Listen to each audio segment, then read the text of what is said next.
All right. Hello, everyone. This is the Shooting Game Weekly, episode number 49.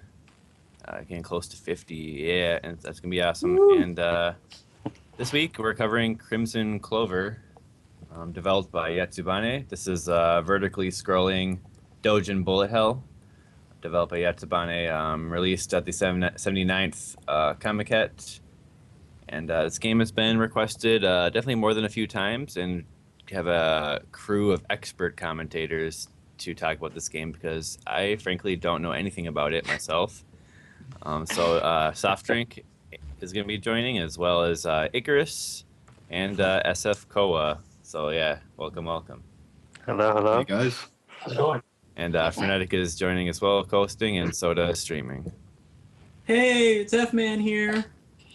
So just just gave the very basic stuff about Crimzon Clover, but the game has 3 different modes: simple, a simple mode, original mode, and an unlimited mode. Today we'll be checking out replays from unlimited mode. Where there'll be a replay by Koa here, and then we'll also be watching a original mode replay from Icarus. So both of you guys got your replays on the show, so that's kind of fun. So Frenetic or anyone, would you want to give a bit of background about Crimzon Clover? Any other background we need, or some history before we actually get into talking about the kind of what this game is about?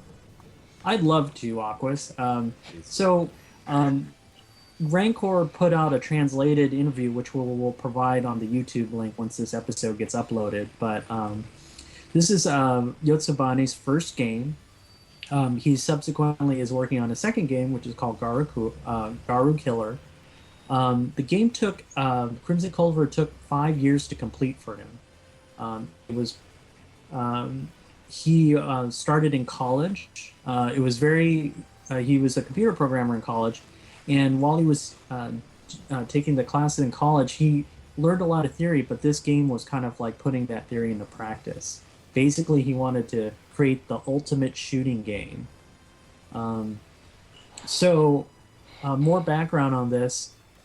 He specifically tuned this game because for the higher players, the high scorers, people could go ahead and the high scorers could choose at the conclusion of each level the high score option, or if you're a beginning player, you could choose a 1-up. So it would take more people it would be easier for beginners to clear. He also had a female friend that played through the game and was able to 1cc original mode with these tweaks. I think that's about it I'd like to leave for now. I'll probably interject some more as it comes in as we do the episode, but to give you an idea, this is it's interesting to see a doujin game being translated to arcade in the Nezuka system. So what an accomplishment. Yotsubane really came through with this one. Yeah, it's kind of where this one eventually led up to is the arcade release, which is really, really neat. All right, well, I guess one of the other guys, you want to talk a little bit just about like how the game in general plays? If you want to just mention the differences between the modes or how the modes differ, so we can just get right into watching this first original mode replay and get into that. Who wants to take it? All right, I'll take it. Well, as you mentioned before, it's a vertically scrolling shooting game in the horizontal format. It's got a weapon system that is reminiscent of Sakai Grantai, Ray Force, and so on and so forth. You've got a lock-on attack and a standard shot, and also you have a hyper system which powers up the 2 levels and is generated by killing things with your shot or your lasers.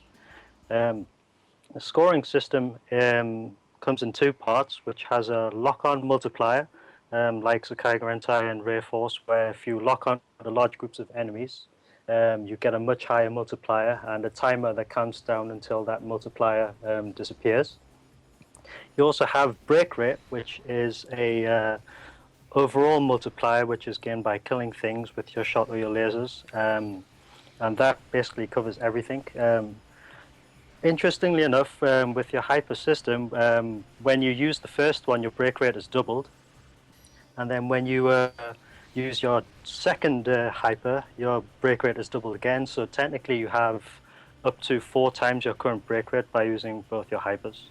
And that Scoring, also applies. Oh, sorry. I was going to say that also applies to the strength of your weapons. So when you use a single break, it's I think twice as powerful, and then the double break is 4 times as powerful. So Yep. it can be very useful for survival or for quick killing as well.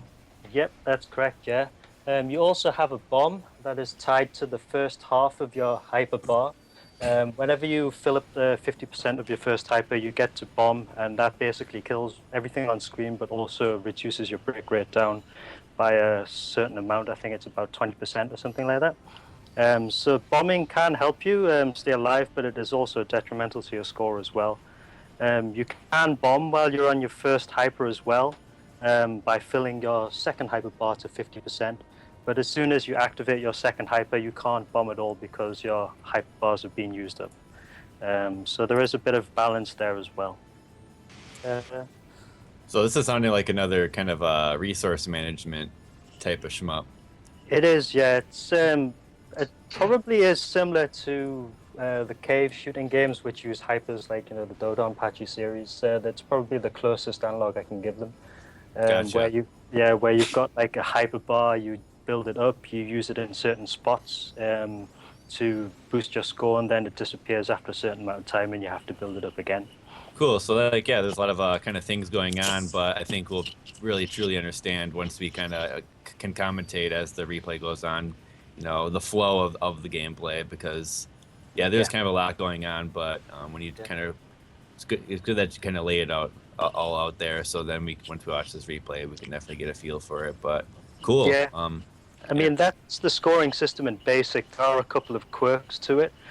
For example, if you kill things with a maximum lock-on, you don't only get a big chunk of break rate, but you also get a much higher amount of break energy recharged as well. And also you get a star shower, which is like worth a lot more than just killing something with your shot.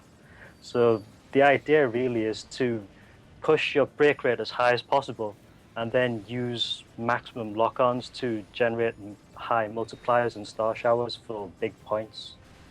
It's a lot more prominent in unlimited mode though, because there is another quirk in the system where if you kill something with high multipliers, it cancels all the bullets on screen into star items, which generates quite a lot of break energy and break rate, and also keeps you alive as well.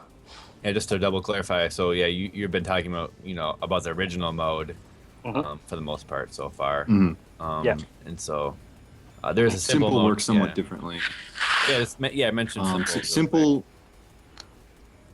Simple, you don't have a hyper at all, and your gauge determines 2 things. One, it acts as a player controllable rank gauge, sort of like what you'd see in Daifukatsu Black Label. And 2, it controls your bomb, and that works basically the same way as it does original. Okay. The reason that you want to have just like in Daifukatsu, there are advantages to keeping the rank bar at maximum. In the case of original mode, simple mode, when you have it at max, as long as you're point blanking enemies, they will continuously rain star items onto you. So it's kind of crucial to scoring to build up that rank bar as quickly as possible, and then point blank things for score. I see. But that's not the only rank system that's in play. That's kind of the most immediately noticeable and aggressive one, but there's also a rank system in simple mode based on the total number of star items that you've collected. And the rank in simple influences, I think, only bullet speed. I don't believe there are any patterns which are changed by it. But the result of that is that you have patterns which at high rank are incredibly quick, similar to something you'd see in, I think a good analog would be Mushihime-sama 1.5 Max. Original Max, it just has incredibly quick bullet patterns at high rank. So in a lot of ways, it works similarly to that game. Unfortunately, I don't think we'll have time to show simple mode during this episode, but We can put up a link to some replays of mine, and hopefully also some replays that actually try to score, because I got those really quickly and did not really pay any attention to scoring. Okay, sure. So we heard about some simple mode. Okay, cool.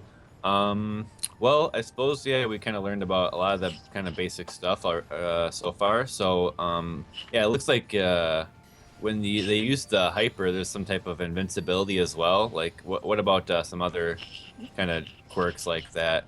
Yeah, there's an invincibility period when you bomb, die, or trigger break or double break mode, and I believe the invincibility period is longer when you're triggering break mode than it is when you're bombing. So you can use that as a defensive tool as well, in addition to as a scoring or an offensive system. But the key thing to keep in mind is that when you're double breaking, you can't bomb. So if something goes wrong, you have no kind of backup. You're just going to die. So it's kind of it's like you said earlier. It's kind of a resource management thing where you have to kind of keep track of, do you want to be prioritizing, scoring here, or do you want to use break mode defensively, or do you want to use it offensively to quick kill something? Or there's a lot of different ways that you can use these abilities kind of strategically, and Yeah, it really you guys have it to adds point, a surprising amount of depth to the game. So. Okay. Sweet. All right. So then, in review. So then you have the breaks. You got which are basically your hypers, and you gain those from just killing stuff, right? For Yep. the most part.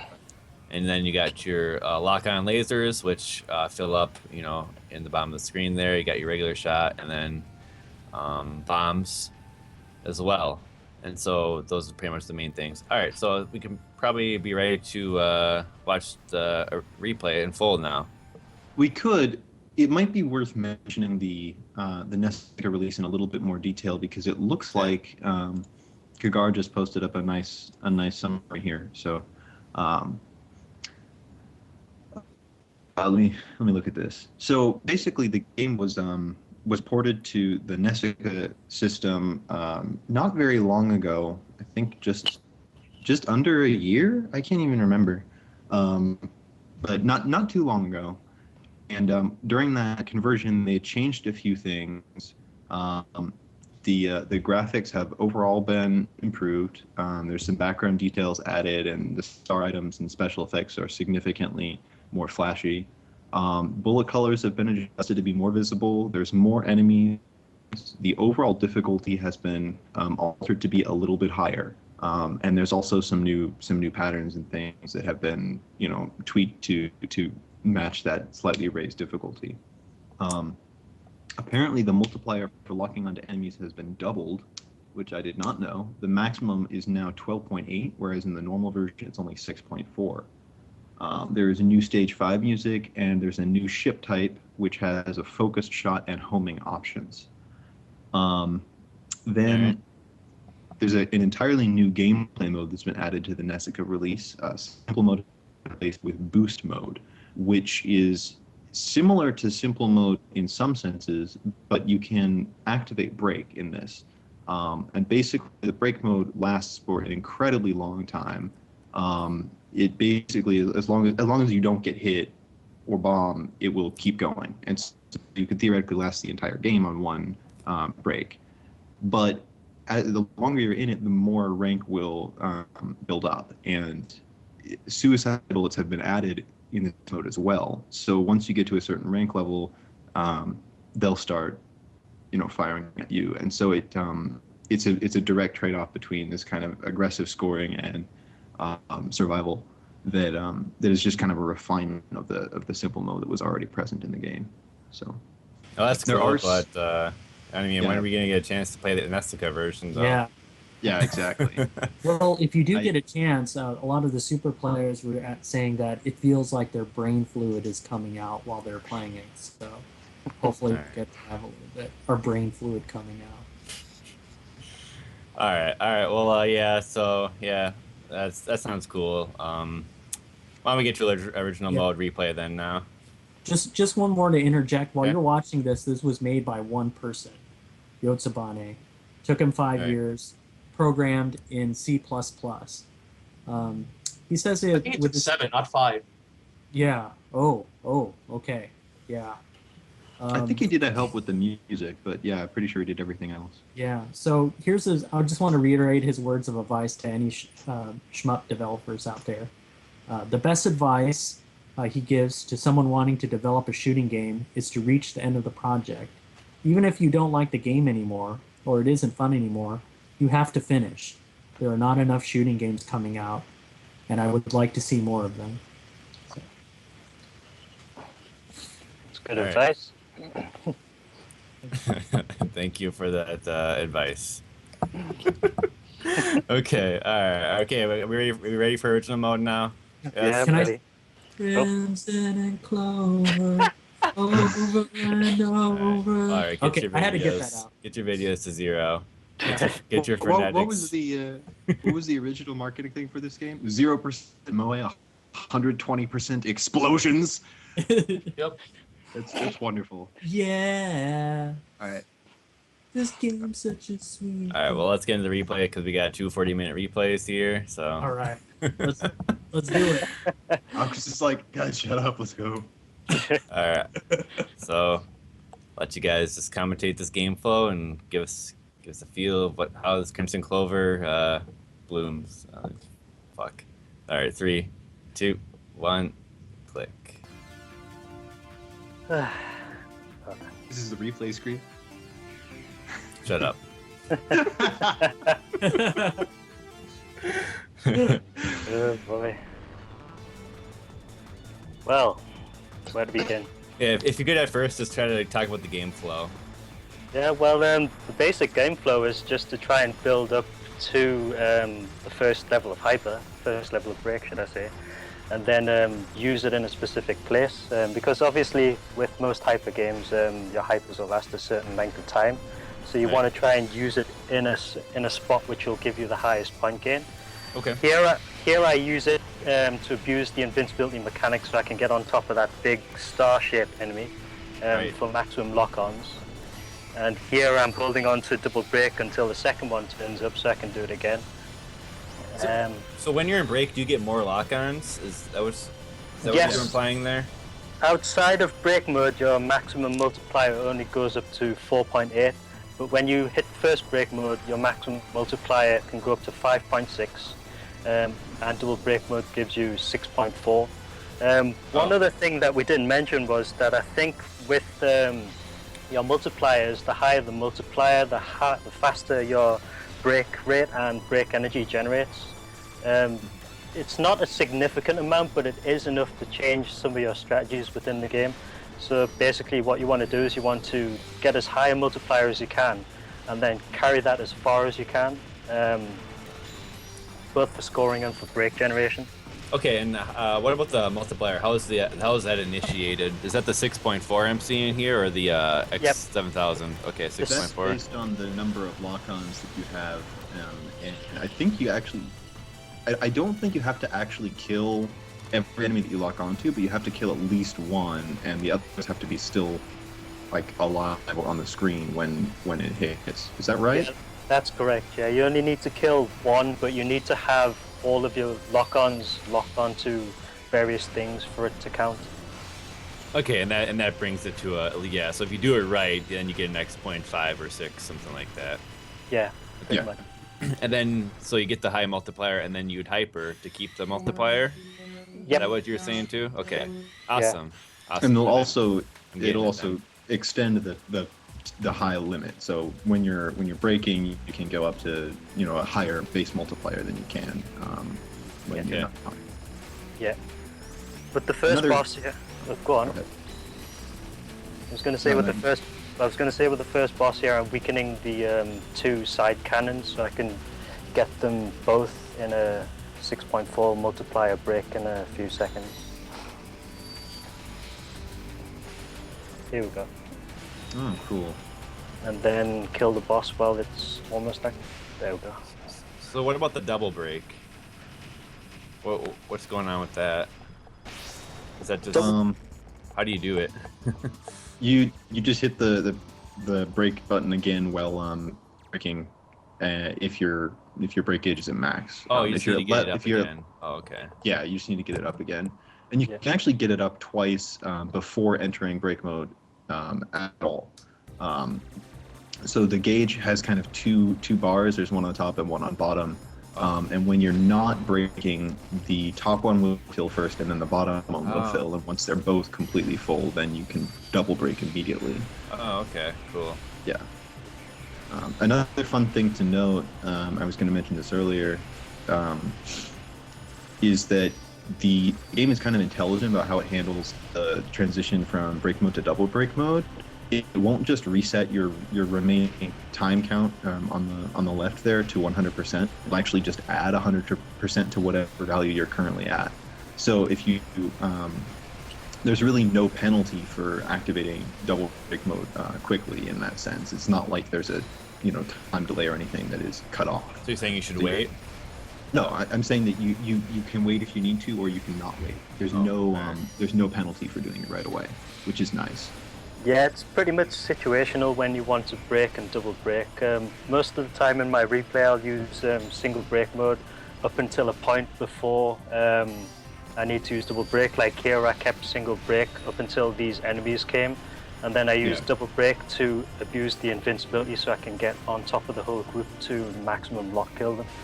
Yeah, and that section of the stage can be very annoying if you don't have brake or double brake available. Yeah. So you're just braking basically every like 4 seconds. Cool, awesome. Yeah, you do have to try and control where you brake though, because it does have a pretty short time limit, but there are quite a lot of sections where it does come in handy. Another boss. So it's the mid boss then? Or? Yeah, this is the second mid-boss. What's interesting about this mid-boss is if you see the background, it scrolls up and down while you're fighting it. The lower down the actual background is, the more enemies appear after you kill it. So this little wave here will last a lot longer if you kill the mid-boss while the background has more of the lava showing. Which is pretty good for scoring, but it also means that you need to manage your brake a lot more carefully if you're trying for it. So any viewers, if you have questions that you're lost or something, please ask them in the chat. Try to address those. But so far I'm following this, so yeah, shouldn't be too confusing yet. Here I'm holding on to single brake and then I activate here. And like I mentioned before, you get a higher brake rate generation when you've got a higher multiplier active. So I try and build to double brake at this point, and then as this is the end of the stage, all these trains will be worth quite a lot of points if you kill stuff with your lock-ons. Damn. Yeah. Yeah. That looked like you did something right. Yeah, it's worth quite a lot, the second stage, believe it or not. I think before I started learning this, I was usually getting around 300 million or something like that. After I actually learned the proper route for it, I ended up getting 800, 900 million from the stage, so it's worth quite a lot. Second boss, I think it's quite iconic because spider tanks, but it's also a really good fun boss to fight, this one. Yeah, I'm not as enthusiastic about this boss personally.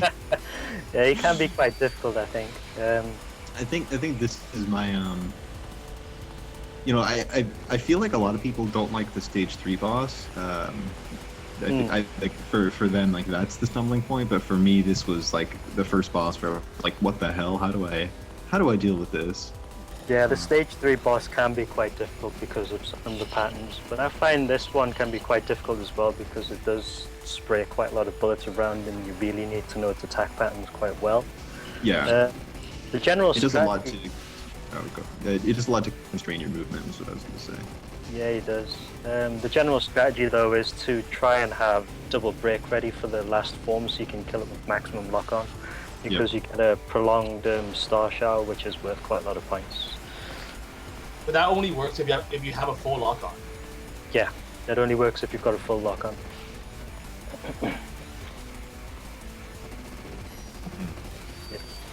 Trigger that one to cancel that pattern, and I trigger double brake to cancel that pattern. and then I hold on until it fires this one and kill it for the maximum lock. Cool. Look at all those stars. So I hadn't seen a whole lot in terms of like a threat level, as far as like dodging bullets and stuff. How often do you have to like bite the bullet and dodge bullets? There are quite a lot of difficult patterns in the game, but like I said, I've been using break primarily to handle specific waves a lot more carefully. Okay. Like that wave before the second mid-boss can be very difficult if you don't have break or double break ready for it. So the breaks oftentimes are going to be what's helping you get through a section Yes. for survival. Yeah. Along very with with being for score. So Yeah. so that's always good when the scoring is like tied to killing everything. Yeah, it is. I think the systems are really well designed in that you can use the break and double break both for survival and scoring, because obviously with your hypers, you get increased attack power as well, which helps you plow through enemies. Right. I mean, some of these patterns would be extremely difficult if I didn't have double break at this point, but here I'm handling them by point blanking them with the shot. Wow.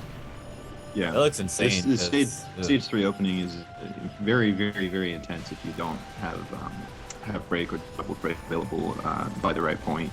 It can become basically impossible to survive. Yeah. Stage 3 is pretty much where the game starts to pick up as well. This is the second highest scoring stage in the game, and it's also one of the most difficult stages in the game as well. The first half is fairly leisurely up until the mid-boss, and then it becomes a little bit more tricky when it starts scrolling off to a different direction, which you'll see in the next few minutes. But at the moment here, I'm just trying to generate as much break as I can by point blanking and killing things with the lock-on lasers. This run is pretty fantastic, Icarus. Thank you. Like I was saying, I mean, I can almost clear the game and already have significantly more points than my best run does so far. Yeah, a lot of the routes I had to develop over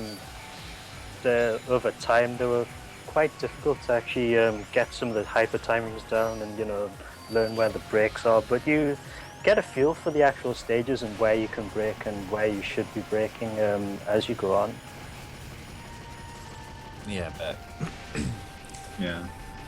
Yeah, there's definitely a ton of room for optimization in the game, and I think that's the hallmark of a really good game. I mean, when you can just when you have that much room between a decent survival run and a run that actually tries to push things. So yeah, I mean, I was quite happy with the routes I went through with this run, but there is still quite a lot I could have improved. For example, in this stage, I could have optimized my break generation a lot better.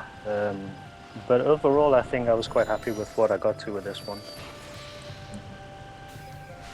What about the break rate? So is that just climbing, like the more you destroy stuff while in break?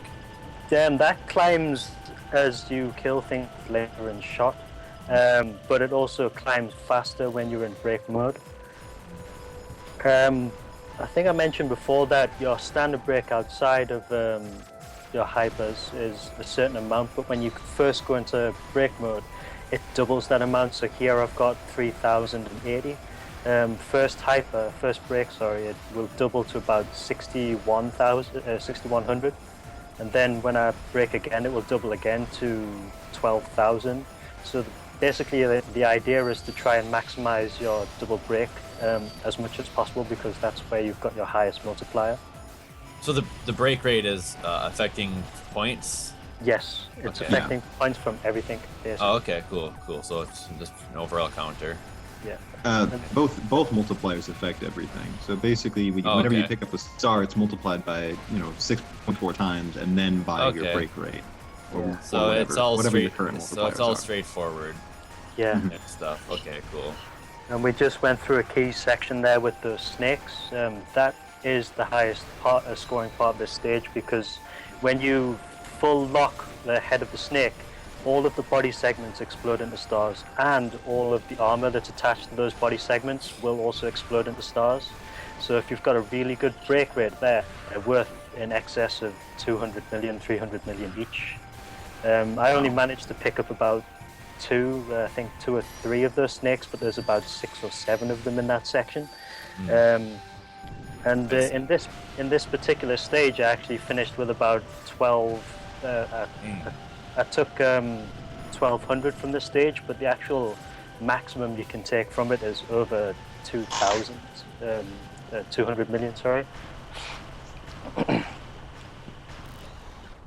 Dang. So I see how you have all these extra lives. Like, are the extra lives good? I mean. Oh yeah, you need them in later stages. You need them in later stages. All right, fair enough. For the most part, I'm fairly comfortable with the entire game up until the last boss and the 2 true last bosses. Oh, the stage 5 boss is so mean. They are horrible. They're so evil. Always guaranteed at least 1 death there. But for the most part, you don't really need to worry about your life stock too much because you do get quite a lot.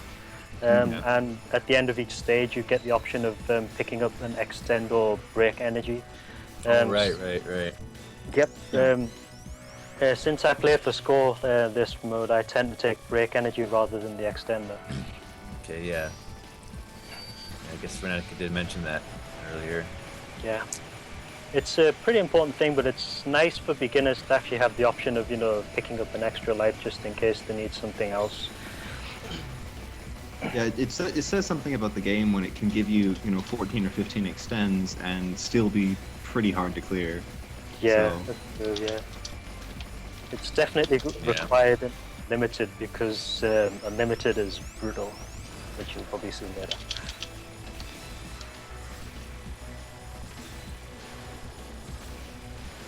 Probably one of the more fun patterns in this game where it actually leads you around the screen using those lasers. Mm-hmm.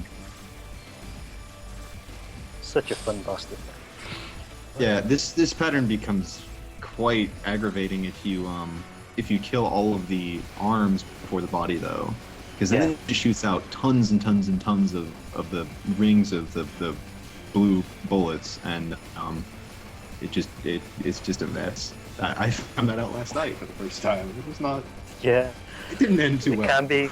It can be quite vicious when you've destroyed all of those arms. Like, as you can see here, it's firing them quite rapidly, and there's only 3 arms left. But at this point, I start to activate break mode because I want to kill it with double break. Yeah. Damn. That's pretty epic. This one you can usually kill in time because at this point I usually have about 75%, but I got hit by a bullet at that point. Oh snap! You died.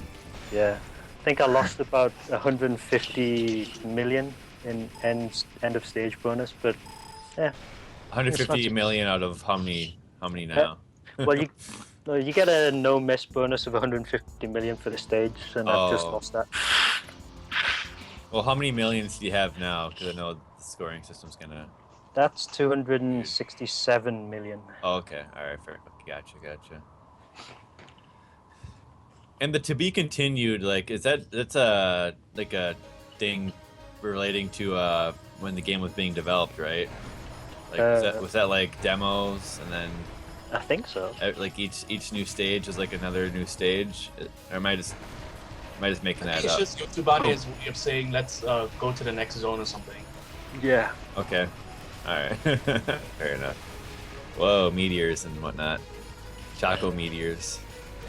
This stage is quite brutal, actually. There's a lot of stuff going on in this one. Cloud stage.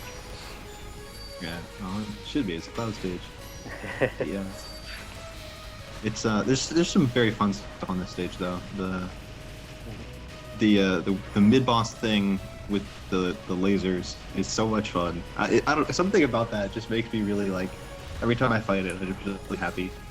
The laser trap is arguably the nastiest thing in this game, especially in Unlimited when it's virtually impossible to dodge everything. Oh yeah, I haven't tried it on Unlimited. You should. It's funny. It's a bit of an eye opener. I haven't tried Unlimited much at all yet, so. Oh, I like how they're coming out of the clouds there. Nice. Yeah, you can hang to the right side of this wave and just kill stuff with lock to build up your break, and then this platform turns up, and ideally you want to have your second ready at this point so you can extend it and kill the next one. This game is like if someone like dissed Rayforce's mom, and Rayforce is like, you know what, fuck you, I'm Crimzon Clover, bitch. That's the impression I get. Here comes the laser trap. Because, yeah, a lot of these ship designs are pretty Rayforce inspired.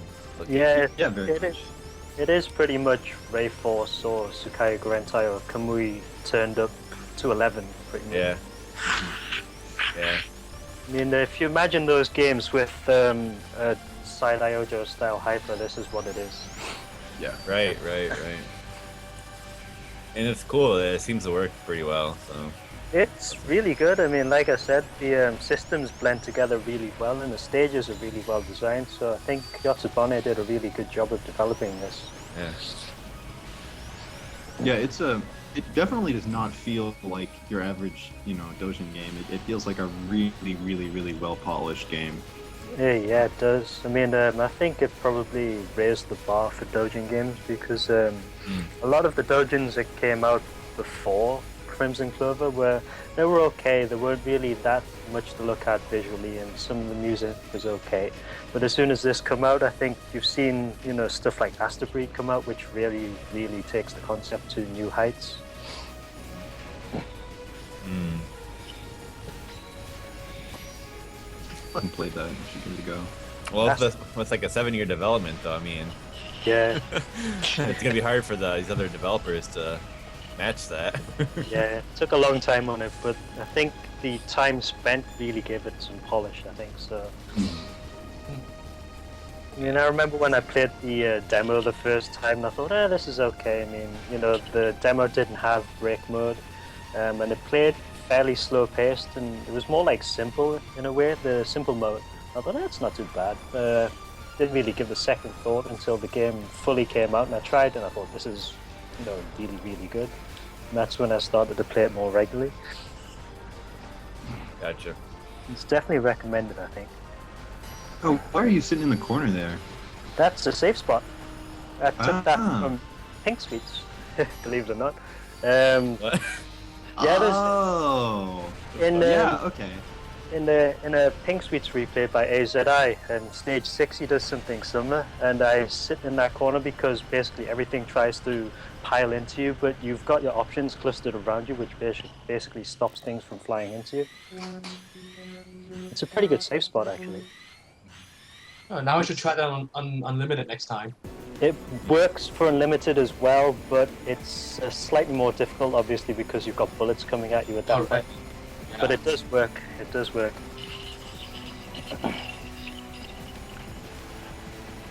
Oh, hello, Blackheart. Kinda. Yeah. Stage 4 boss is okay. The first form, as you can see, it does these really irritating trap patterns, but if you position yourself in the middle, you can get into the safe spot fairly quickly. Yeah. The second form is where it's difficult, though, because in a second you'll see it basically generates a lot of turrets. Yeah. Which can be very fun or incredibly frustrating. Yeah. What decides to pick. Yeah, there is a little trick to this actually. One of the turrets fires like radial scatter bullets. If you leave that one alive and just concentrate on the other one, it basically makes the entire form really trivial. Yeah, I noticed that a while ago. Actually, that one, there's so much of a gap between the radial spreads that it fires that it's really pretty easy to just ignore it. Yeah, it's pretty much the safest one you can leave on there, and you just concentrate on one side when you do that. So. Oh, okay. You just went for a bomb there. I was like, I'm did you just- actually try to dodge that? No. Okay. No, I just clear it out because it's kind of random, all of those bullets, and I can't really get a consistent pattern to it, so I just play it safely. Yeah. Clearing out again. Yeah.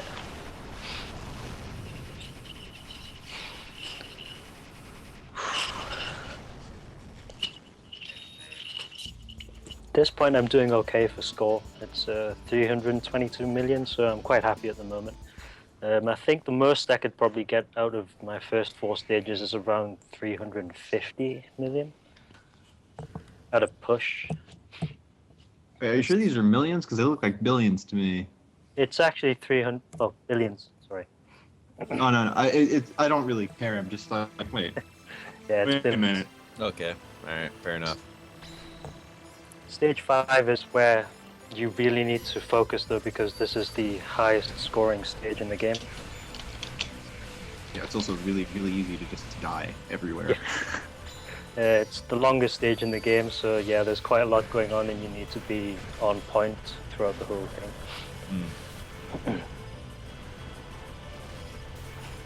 It's quite simple up until when you get to the first gate though. Here I'm just using brakes as and when required, trying to generate them back as quickly as I can. Interesting quirk with those lasers, if you kill them all with maximum lock-ons, you get, I think it's about 20% brake energy back. So it's a good way to generate brake again. Oh, nice. Nice tip Okay. there. Is there any other Yeah. ways to like get more brake? Basically, it's just killing big things with all of your lock-ons at once, like those 2 big tanks there. If you abuse your invincibility and get on top of them to push all your lock-ons onto one of them, you not only get a huge chunk of your brake back, but you also get quite a lot of brake rate as well. Yeah. So, quick question: do the lock-ons just go to like what's closest? Or... Yes. When you activate your lock-on reticle, it's basically a circle that expands out from you and you're in the center of it. Oh. So, if you want to basically maximize your lock-ons as best as you can, you need to sit either point blank or directly on top of something to get it to lock onto that thing and that thing only. Okay. Here I'm using brake mode to milk these missiles because they are worth quite a lot of points and they generate some brake as well. Wow. Yeah. You can do that with those planes, but it's a lot more significant on the first mid-boss, which you'll see in the next couple of minutes.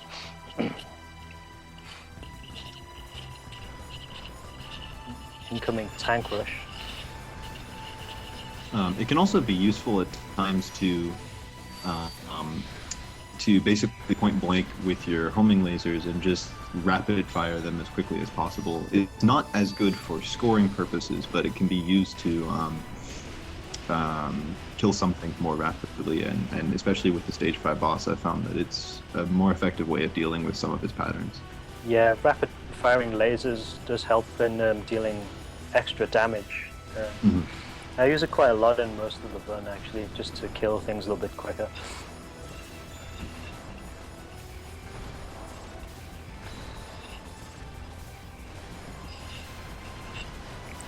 It's almost approaching the first mid-boss. This scrolling section here can be quite difficult when this wave of enemies turns up, and then they're followed by these big tanks, so you need to make sure you've got brake saved up for this point. Yeah, Yeah. you can tell when you have to use brake when there's just like too many enemies. Yeah. And this little, not even a mid boss, but this just an enemy thing, it can be quite frustrating if you don't have double brake when it appears, because it can actually take quite a while to kill. Yeah, if you've got double brake, you can kill it in like It's trivial. seconds. Yeah. Yeah. Here comes the mid-boss. Basically a beefed up version of the stage 1 boss. Oh, I didn't even notice that. Yeah, like I mentioned before, with those planes you can milk the missiles when you're in brake mode for points and brake energy, and this is what I start to do on the second form, and it's worth a lot. It's worth a lot of points. Here we go. Yeah. You have to be careful though, because these bullets can trap you as well, so you need to have a very specific movement pattern to get through everything. Yeah, and if they make it to the bottom, they'll start shooting up from below. Yeah, So if you're going for the milk, you have to do it like this, where you kill all of them at once. Yeah, like you can see here where they're starting to come up from the bottom. Yeah. That was not a fun day when I first found that out. Yeah, that's ended quite a few runs at this point, like, so I had to develop a kind of a visual cue for when they actually turn up, because you know, if you're not paying attention, they can't blindside you. You think, oh, what the hell just killed me? Yeah. Okay.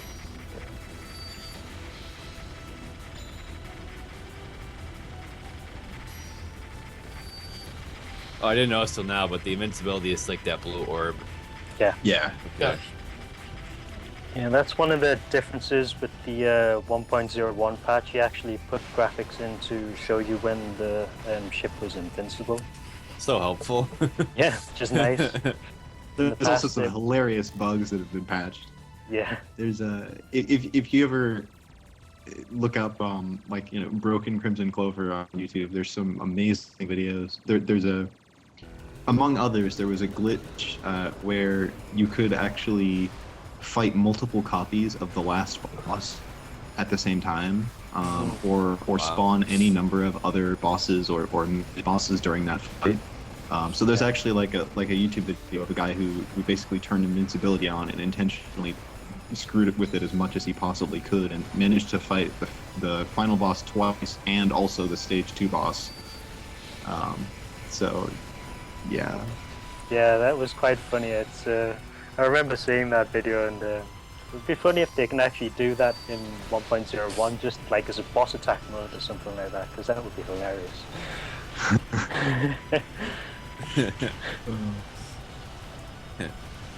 Yeah.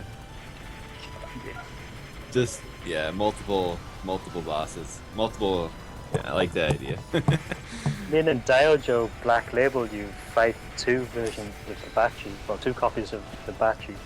So You mean I don't Death see why Label? not. Yeah, Death Label. Yeah.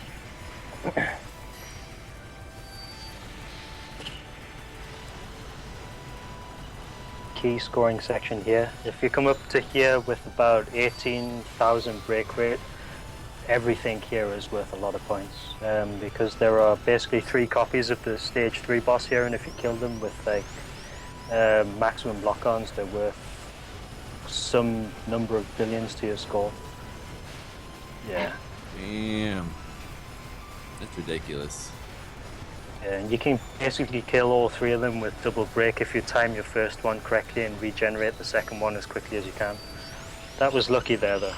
Almost got killed. Of course, the hardest part about this is just making it this far in this stage with that kind of a multiplier. Yeah.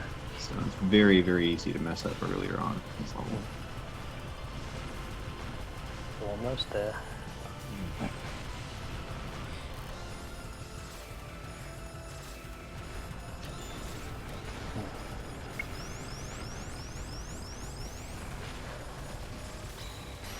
Yeah, if you don't have a break ready for this one, then you're pretty much dead, because these things will trap you. Mhm.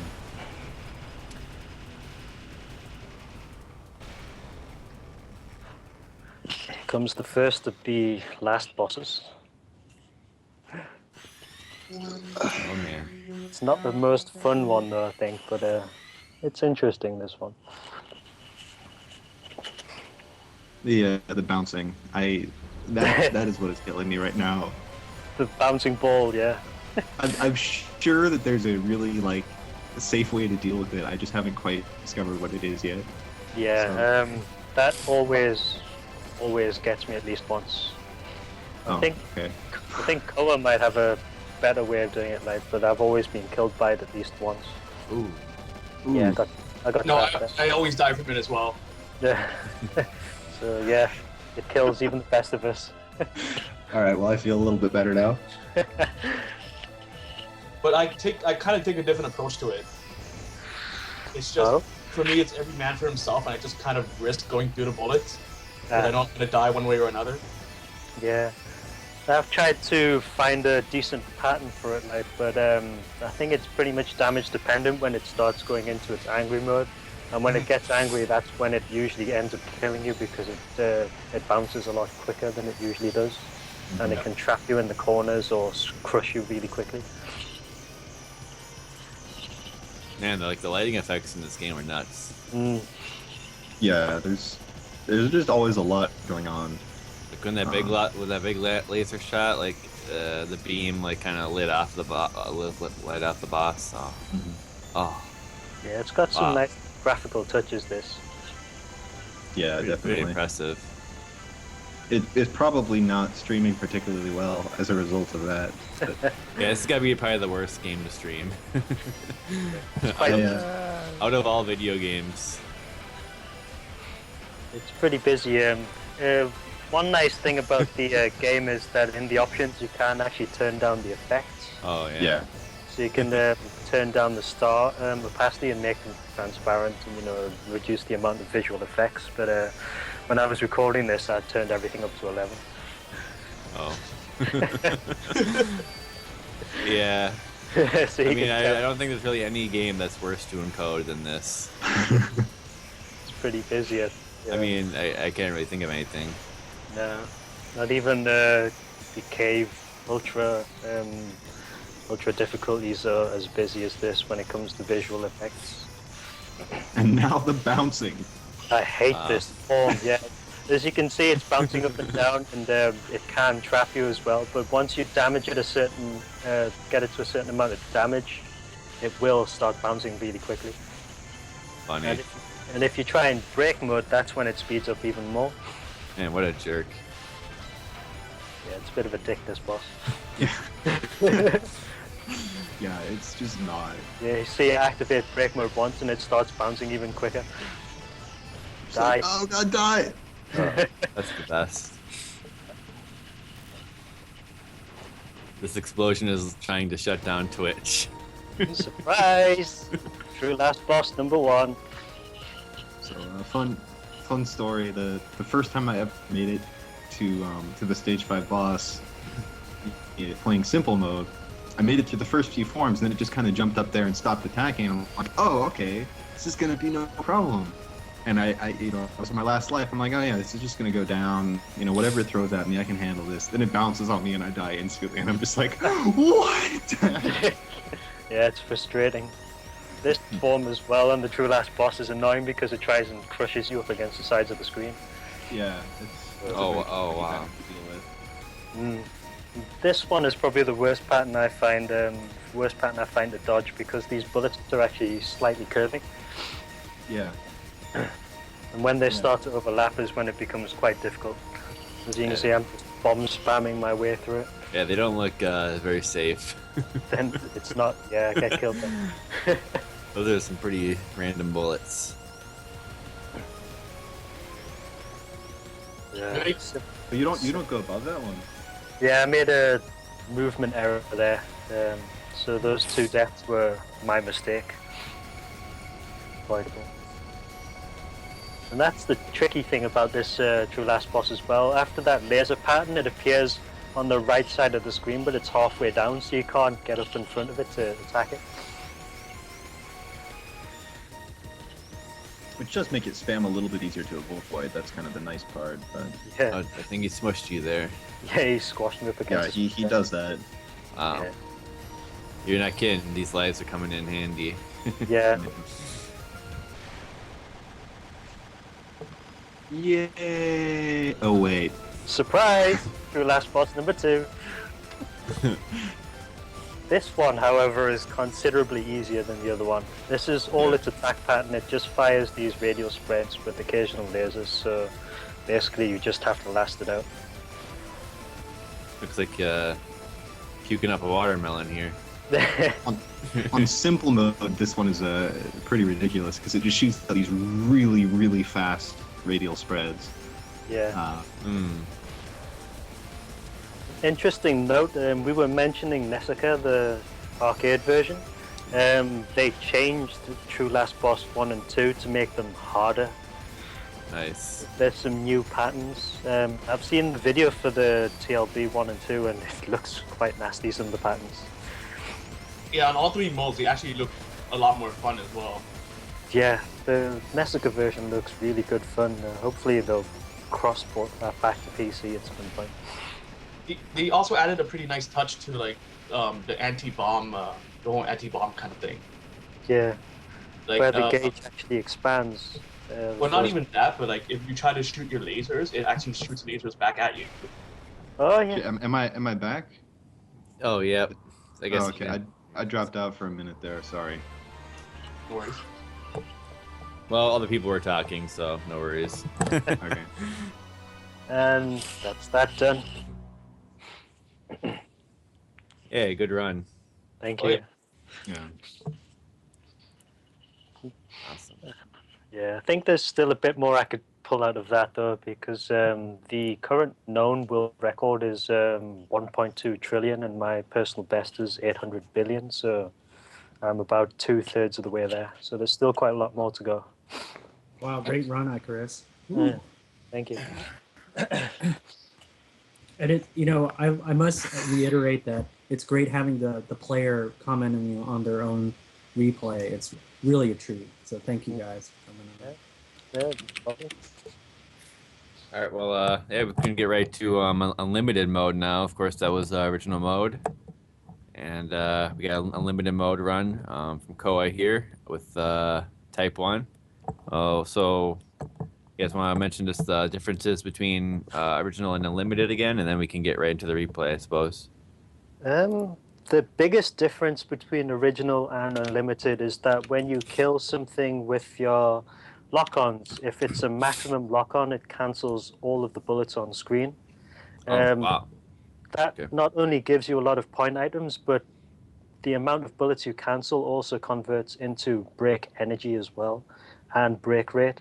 So the key scoring technique, which I worked out a while ago, was that if you're outside of break mode, you kill as many things as you can with maximum locks to push your break rate up, and then when you go into double break mode, you've got a much higher break rate than normal.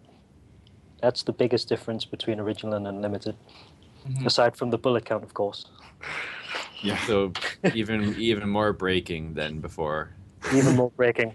The key point is basically to generate break as quickly as you can and get into double break as fast as you can in unlimited. Yes. Okay. I suppose we should mention that there are other ship types, since both of these replays are showing only Type 1. So Type 1 is kind of your basic, straightforward ship. It has a little bit of a wide shot. It moves relatively at at a moderate rate, and it fires homing lasers. There's also Type 2, which has a more concentrated forward shot, but it has Gradius style options that follow your movement, and you can lock those in position when you're using the lock-on. So it controls in a little bit of a different way. It also fires homing missiles instead of lasers, but I'm not really sure if there's any actual gameplay difference there. It just kind of looks cool. And then there's also a third ship that you can unlock, Type Z, which is it's actually the true last boss that you get to control and play through the game with.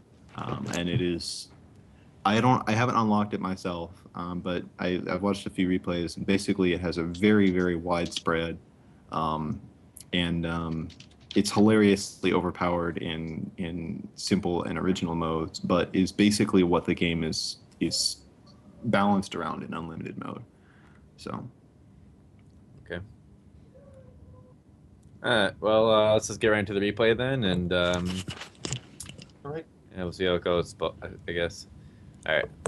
3, 2, 1, click. And we're in there. I do like the first stage music though for unlimited mode. Oh yeah, that's also one of the main differences in unlimited mode, is that the first 3 stages have different background music. There's also kind of a palette shift there, where the ocean is now red. Yeah. Okay, I'm seeing also more bullets now. So. And that's not more bullets. Yeah. Okay. Whoa, man! Now we're really trying to break Twitch. Now we're cooking. Twitch cops. Yeah, you see there, when you kill something with maximum lock-ons, it basically cancels all of the bullets on screen, so it's a pretty big thing to do that quite a lot. Holy crap. Yeah. So this is just one of those modes where you have to be really patient with your lock-ons, because if you're just gonna go just play it like every normal shooter, just rushing down on everything, then it's not gonna work. Trying to be careful with as far as all your lock-ons go. Yeah. Because basically one enemy get away, it screws up your lock-on count, and you don't cancel, and it leads to bad things.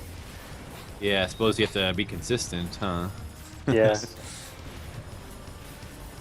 Are the extends different between unlimited and original, or are they basically at the same value? I think they're the same value. Okay. Yeah, they should be the same value, Vinny. Yeah.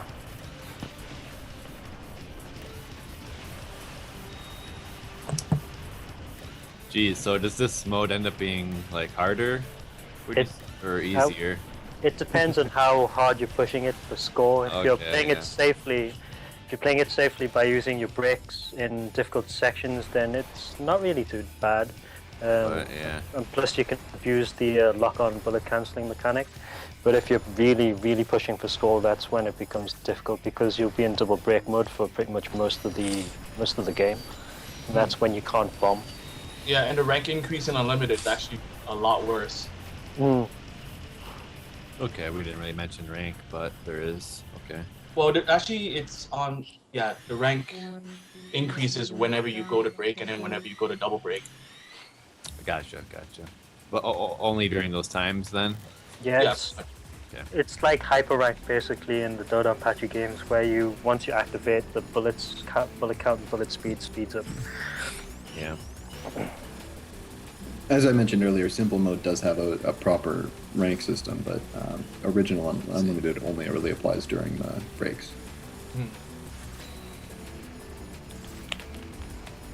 This is kind of like a new wall pattern too, Yeah, as the bosses go. this first boss can be a bit of a pain if you don't know the right way to get through this pattern. Ooh. Yeah, for this boss, I basically had to time my breaks really, really well, like disregarding scoring for the most part. Because you want to make sure you like get in the next cancel. Yes. Main reason. Yeah. The next lock-on cancel, I should say. The way that the 1-up and the energy items are linked together by lightning like that always reminds me of Chorensha. I don't know if that reference is intentional, but Yeah, I think if you've seen replays of Nessica, it actually has the bomb item as well, and they appear in that it appears in that triangle shape, which looks like Chorin Shah as well, yeah, okay. which is pretty funny, I think. Yeah. Yeah. So yeah, see, you're like letting all the ships like shoot bullets before you go for your lock-on cancel. Yes. Yeah. Do you sometimes just miss your lock-on when you're like hurting bullets like Yeah, that and like die? that. Like Yeah. that? Because yeah, it seems kind of finicky. Yeah, you have to be to very get it every careful. time. Oh, Yeah. the dive, the hell dive right there. Yep. Hell diver. Yeah, this bit can be nasty as well because these lasers fire 3 instead of 1 and they come out very quickly. And if you're not careful, everything basically tries to herd you into a corner and you end up dying very quickly.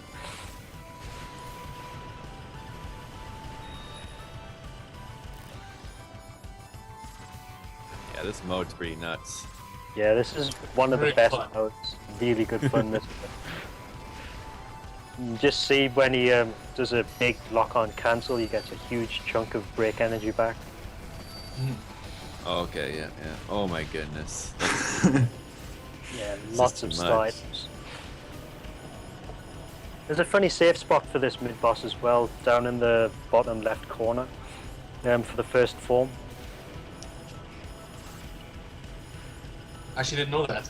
Yeah, I found that out completely by accident. One day I was just messing around with the first form, and you can sit in the bottom left and the top left corners without being killed by any of the attack patterns.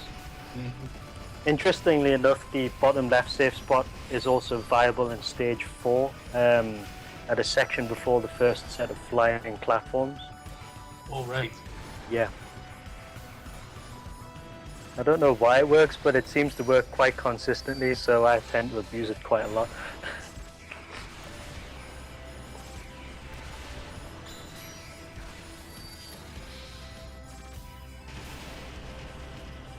Yeah, I missed another full lock on there. Yeah, that would have been worth quite a lot, but think you still had invincibility available, so you got safely. That's what I was relying on. I'd be dead then. Yeah. It's a nice thing about the invincibility period. It's fairly long in the PC version, so you can abuse it to get to safety and generate maximum lock pretty quickly. Yeah. Has it been shortened in the Nessica? It has, yeah. Ah, okay. It's been shortened a great deal from what I can see in the replays. I think it's like 2-3 seconds on the PC, but it's like half a second to 1 second on the Nessica version. Oh wow, yeah, that is a big change. Yeah, so it does go.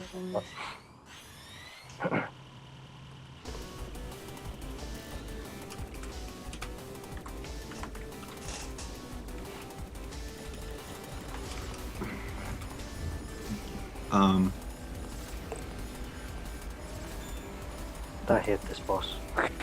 Yeah, this boss is so terrible on Unlimited. Yeah, it's awful, some of the patterns. Especially the second. Oh man. Yeah.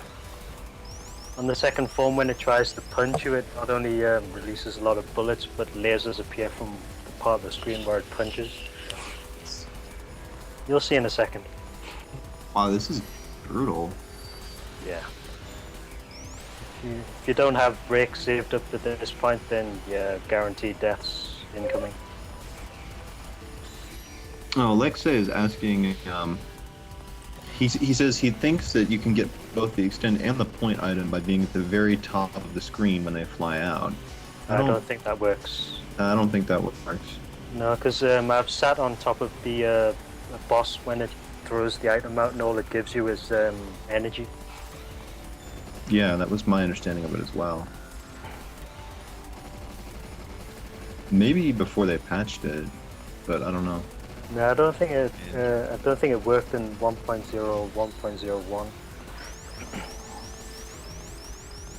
That bullet pattern just reminded me of Stage 3 mid-boss pattern from Mushi Misama Maniac.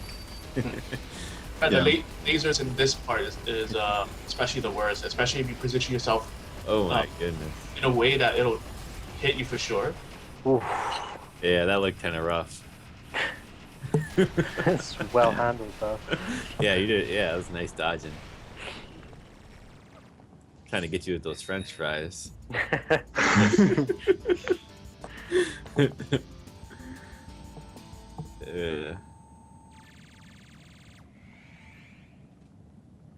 Whoa. It's Because if you're watching a replay, you can skip. Fast forward. Oh, yeah. Okay, that's what I was confused about. This is where the fun begins though. This stage is very, very brutal in unlimited mode. But it's also one of the highest scoring, the best stages for scoring. It is, yeah. When I was learning this one, I think I theorized that you can get about 600 billion from it. When in original, you can max up to 200 billion from it, so it's like 3 times the point gain. But you need to be very, very good with your lock cancelling because, well, if you miss one, you're dead. Crazy. Wait, so refresh my memory. In original, to keep the timer going, you have to kill as much enemies as possible, right? Yeah, but you can also prolong it by point blanking something with your shot while in break mode, and it works better on, more resilient enemies and bosses and mid-bosses. In Unlimited, though, you can actually prolong it by just repeatedly getting maximum lock-ons. Yeah, it's pretty much the only way. Yeah. So this is pretty much what I did for this day. Just try to maintain my 6.4 multiplier as long as possible. Yeah. And we're going for the recharge here. Oh. Yeah, that's a difficult recharge to get in Unlimited. Wow.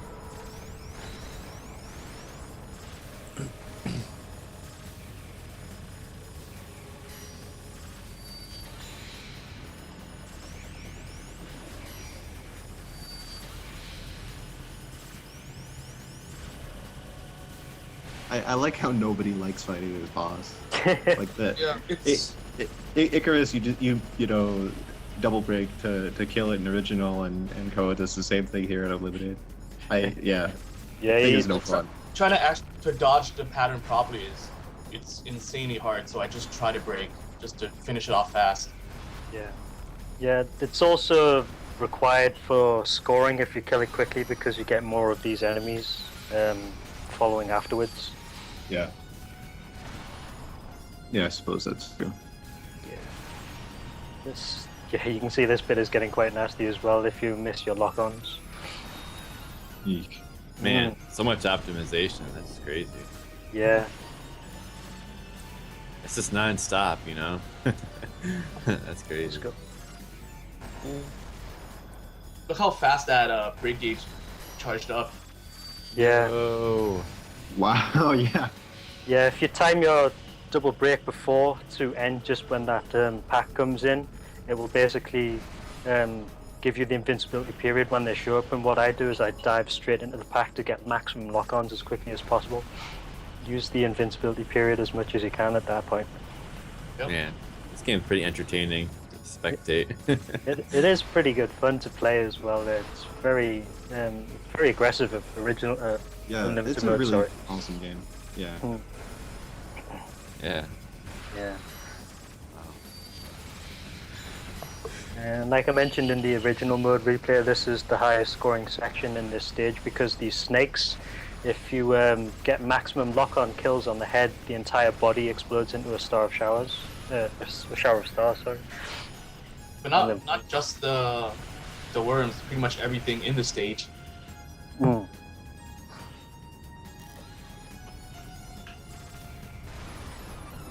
I'd rather load into a Star of Showers personally. I think it'd be more entertaining. Mm. You get confused, like when you're playing a shmup, it's like you get confused. So. Star of Showers. Star of showers. That was like a Star of Showers. Mm. That bullet pattern, it was like a star. Sorry, I didn't mean it like this, Icarus. Sorry. That's all right. It's relevant. Yeah, this game is great fun. There's really a huge variety of in the different game modes in terms of what it offers. So people should play it. Oh yeah, Aquas. I actually don't know if you noticed it yet, but when I'm not in break mode, you'll notice that I have two different colors of lasers, which actually indicate whether it's a full lock-on or not. Mm. Oh, okay. So, Alright, so if I fire just blue lasers, it's not a full lock-on, and if I fire red, then that confirms that I had full lock-ons, and it will cancel everything on the screen. that probably helps you out Yeah. quite a bit too. And you know if you're gonna get a cancel. Yeah, the multiplier number actually shows that as well. If you kill something with your shot, the multiplier number that flashes up is gold, but if you kill something with lock-on, it's blue. Wow, nice little spot there. Mm-hmm. Yeah, the third boss is quite nasty in unlimited mode, especially the second form when this stuff looks virtually undodgeable. Wow, that's Nice. If you're on double break mode, the gaps between each the gaps between the spread is even smaller. Yeah. The hitbox is quite small in this though, so you do have a little bit of leniency, but it's still very difficult to get through all of those gaps. This pattern is really good fun and unlimited. Oh shit. Yeah, as you can see, it's a very tight. Oh fit. man, you're going around the world. Around the world. Yeah. One of the most hype moments of shmups in general is going around the world. yeah. Especially when you're doing it because you're like super desperate, like you have no other option but to. It's like so intense, like oh god, I have to make this dodge.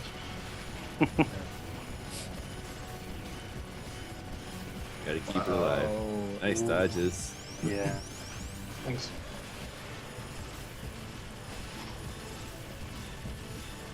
Man, this boss is so pissed.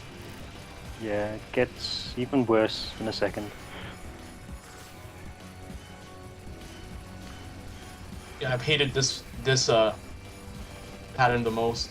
Yeah, this form isn't the easiest to dodge. But once it settles in the top middle of the screen, then it becomes a little bit more predictable. But as it appears, it's so random that you can just clip into anything. There will be deaths. Yeah. You really need your extends in unlimited mode. There's no way around it. Let's see. Yeah. Wee speed ups. I pretty much have to get all the physical extends after each boss now because I've already reached a point where the game will no longer give you score-based extends. Yeah, the last score-based extend was 200 billion, wasn't it? And you're like just over double that, so... I see. Wow. Yep. That's why Video you boost that invincibility. Yeah. Oh, what? Oh.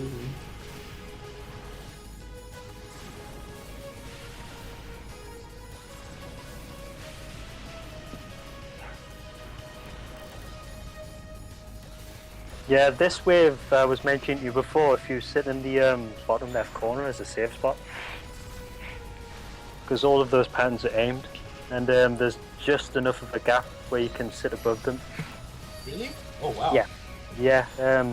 On my YouTube playlist, I actually have a clip of that, and it's quite funny because when you've got the big wave of those planes coming in, you just sit in the bottom left corner and they can't kill you.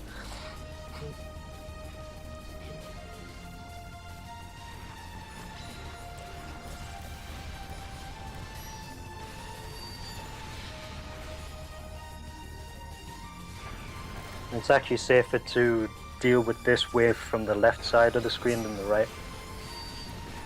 I actually died here, so Yeah, I was wondering. Couldn't tell.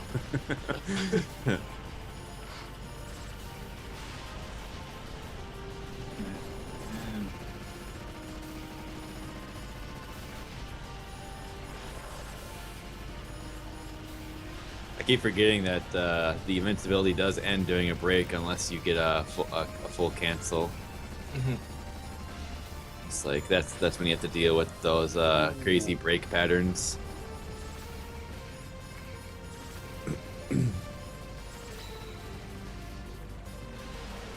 Yeah, the laser trap in Unlimited is by far the worst part of this stage.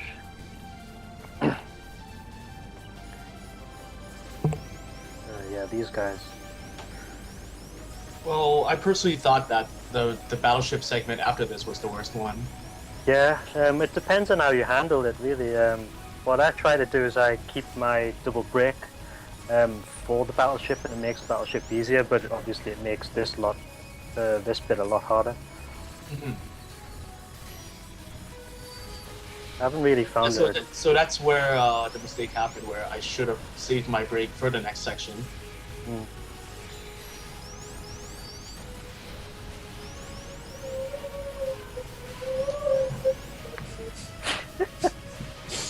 Alright. What? So yeah, for this part, I actually didn't know how to approach it at all, so I just kind of played everything by ear. Oh man, you tried to go around the world. I tried to. You didn't make it. Yeah, this bit Only is some make it around the world. pretty nasty because everything fires aim bullets at you, and then you've got this battleship who just floods the screen with bullets. Yeah. Being a real jerk Ooh. right there. Yeah, it's guaranteed at least 2 or 3 deaths if you don't have your break mode ready at this point. Man.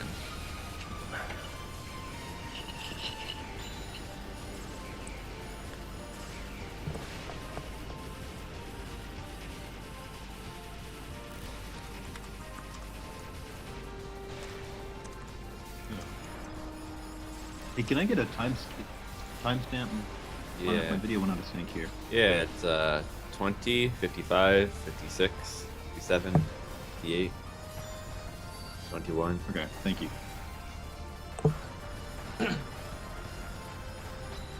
Goodness gracious, it's so many bullets. Yep, sure is.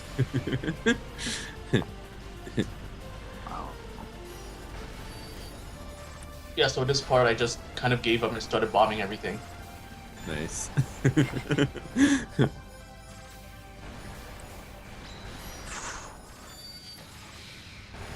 Ew.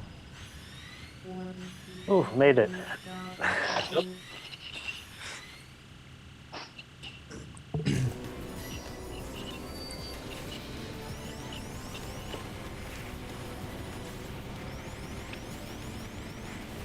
Out making it rain.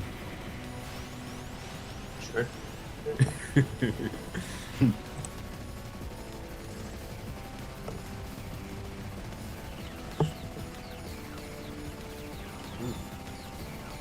Yeah, you can actually make this boss a lot angrier by destroying the guns on the very tips of its wings. And those patterns aren't really that nice to deal with either. Well, you can. Doesn't necessarily mean you should. Yeah. If you want to have fun, you can, yeah.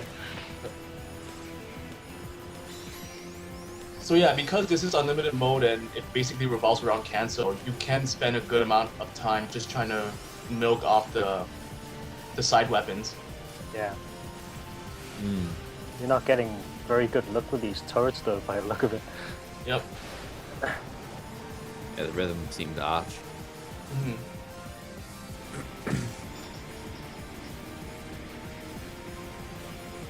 This pattern, I think, is aimed, so you can tap dodge your way through it.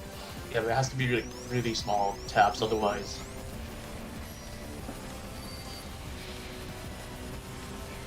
Wow. Wee. Mm-hmm. Damn.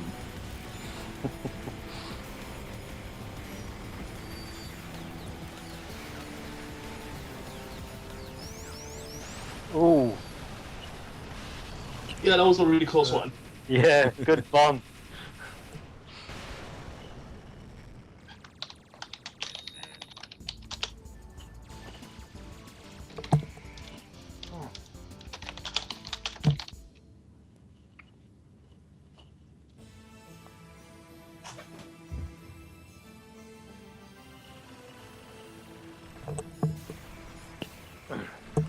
So for reference, how does this change, how you approach unlimited mode when you're playing as another ship type? If you're playing Type 2, for example, I think the strategies are generally the same.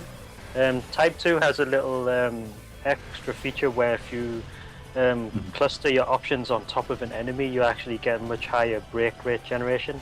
It's similar to what you would do in Gradius 5 with the freeze options. You fix them forward and then you sit them on top of resilient enemies. And it's a pretty good trick doing it that way. With Type Z, however, Type Z has a much faster rate of break rate generation, break energy generation than any of the other ships. So you can basically abuse double break really easily in this stage. But the scoring strategy is generally the same though. You want to try and use double break in specific areas to maximize your scoring, and those areas are generally where there's a lot of tanks involved, or there's a lot of stuff that you can shoot down with your shot, like the missiles from the planes. Mm-hmm. One interesting thing about Unlimited though is just after the gate you've got the tank rush. If you maximum lock-on cancel that whole area without being in break mode, you get something like 8,000-9,000 to your break rate, which translates to quite a lot of break rate when you go into double break. Mm-hmm. I think I've had close to 32,000 break rate after the tank rush just by doing that. Wow. So it's worth a lot of points, and that's one of the key scoring features in this stage. Yeah, this bit here, if you just sweep left to right and lock cancel everything, it adds a lot to your break rate. Yeah, it's really insane. Yeah, and it also generates a lot of break energy as well. Just look at all those cancels. Open the floodgates. Yeah, so you notice that in just about 3 lock-ons, my multiplier already shot up by 3,000. Yeah. Yeah, it's That's worth a lot, cool. that section. And you really want to have a very high break rate at this point because everything is worth quite a lot just from cancelling at this point. Righto. So yeah, for this part, I accidentally mistimed pressing the bomb button. Ooh. I wanted to break, and it turns out I was 1 pixel off, so it ended up being a bomb. Oh man, I thought that thought happened to me it's- before. Ooh. Yeah, so I lost a lot of scoring potential here because I just in that mistime. Yeah.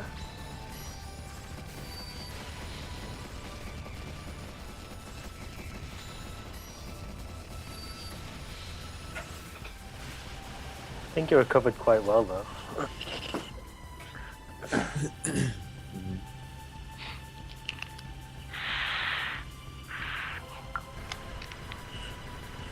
Gamer said Type Z is hilarious. It is. It is.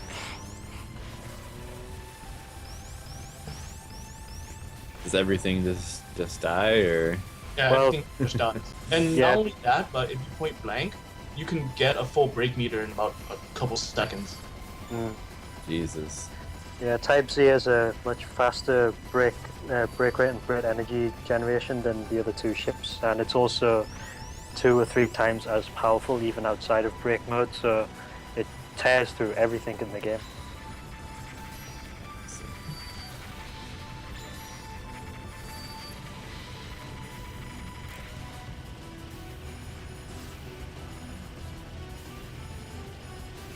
Oh, I hate that. Ah, snap. Oh, And that's the problem with double break too, because your ship speed increases and that works against you at times. Oh.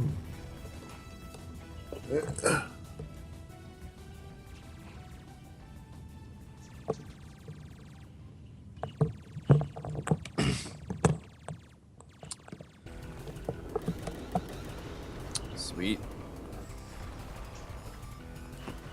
This bit is fun because these Stage 2 boss remakes appear from behind, and they're even worse when they're coming up from behind. yeah. They just use their worst patterns straight away. For this part, I actually try not to finish off the boss because I Yeah. try to take advantage of auto canceling in this part. Yeah. Plus, if you leave it until a certain point in time, it doesn't spawn the second one, and it goes straight into the planes instead. So because of that, I'm still not sure which would be a better trade-off. I would probably think leaving the first one on screen for as long as possible is better, because having to deal with another one of these is not really a good thing. Yeah, I suppose.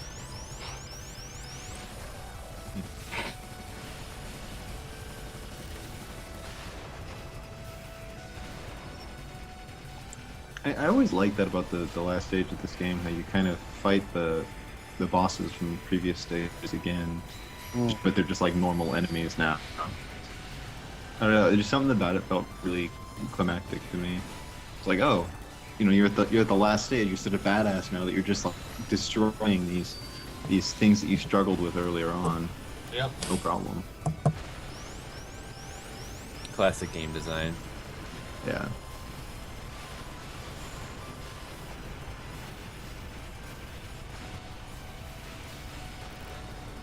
And also note that at this point, I'm on my last life right now. Yeah. Hanging on. Oh shit. Get height. Get height.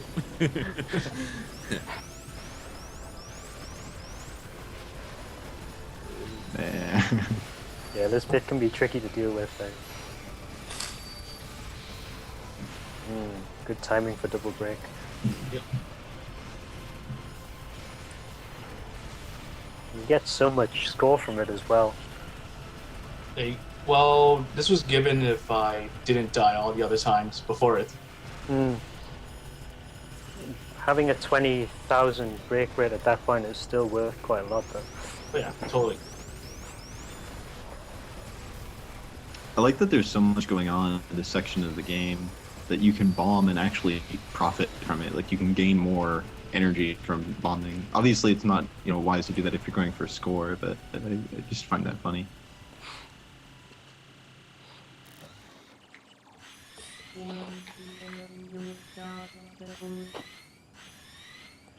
Decide for yourself.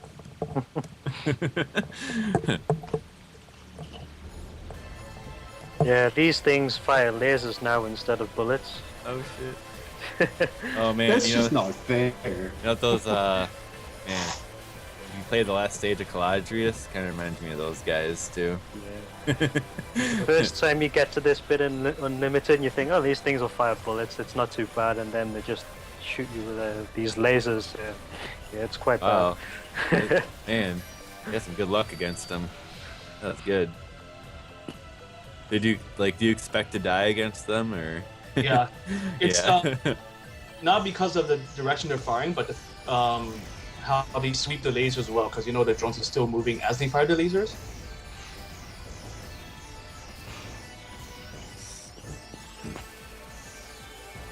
Oh man, that laser looks so epic.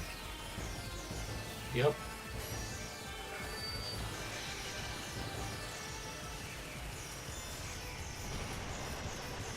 Ugh.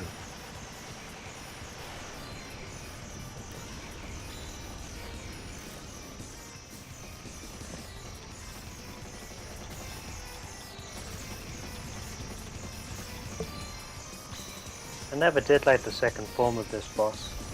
No one Yeah. did. No, this bullet pattern in particular is really nightmarish to deal with.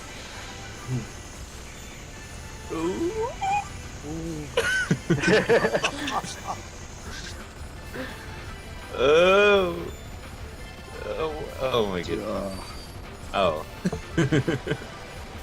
Yeah, there's a funny little technique the world record holder KTR developed for the third form, where if you sweep all the way around and just use maximum lock-ons, you can actually kill this boss. I won't say easily, but you generate a lot of break rate from it because you're cancelling the lasers. So Yeah. yeah, It is sort of possible to milk. yeah. Oh wow. I think he came out with it with about an extra 16,000 break rate just by doing it, using a lock-on cancelling on this form. So Wow. it's pretty dangerous doing it though. So I think most players will just try and kill this this boss off as quickly as possible.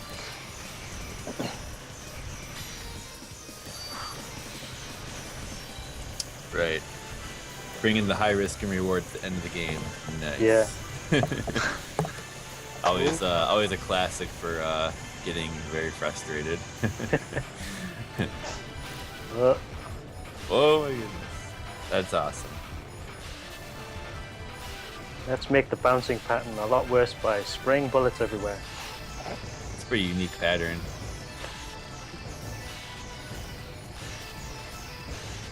Wow. Oh, my video is a little. Oh, that's awful. I was just gonna say my video is a little bit behind, so I'm not up to that point yet. But I just got there, and oh man, it's just not right. Yeah, that's a really evil pattern. So you won't, unfortunately for this run, you don't get to see much of the TLB at all because I died right at the very first pattern. Spoilers. Yeah, unfortunately. First pattern? Oh man, that's a heartbreaker. Unless you were just happy to get a good score, I guess. Yep. Ooh. Whoa. Heartbreaking. Good run though. Good run, That's yeah. entertaining. Thanks. Awesome. All right, well, there you have it. Unlimited mode, Wow. played by Koa here. Good job. Thank you. That's impressive. Thanks, man. And you said the same amount of bosses as the original, then, or? Yeah, after the 5th stage boss, you get TLB 1 and 2. Okay, cool. Well, yeah. So watching those two replays brought us to like an hour and 35 minutes or so. So probably just pretty much wrap it up pretty quick. I don't know. Yeah, I mean, games are pretty awesome, I must say, and not too difficult to kind of understand. So I think people will probably play these games. So Yeah, I'm and I definitely think it impressed. is a good progression as well. The like for me, I found that the jump from simple to original was like pretty it's a difficult transition in terms of like the patterns are all new and everything, but it feels natural. So, Yeah. And simple was not a particularly hard 1cc in my opinion. I mean, I got it in I think 3 credits as type 1 and then another 3 credits as type 2. So, Um, yeah, go ahead and finish.